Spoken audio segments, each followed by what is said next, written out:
बहिनी तोहरे बेटा हुई हो, हरे बहिनी कुलनी में कौड़ी हो,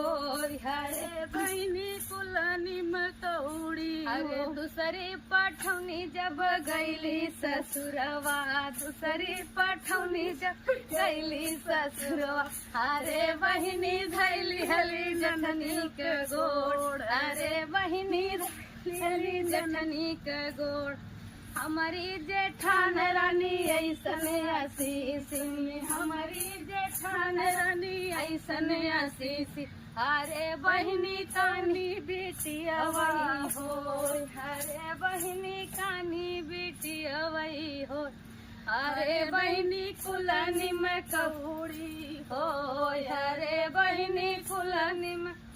अरे तीसरी पठौनी जब गईली गमनवा, तीसरी पठ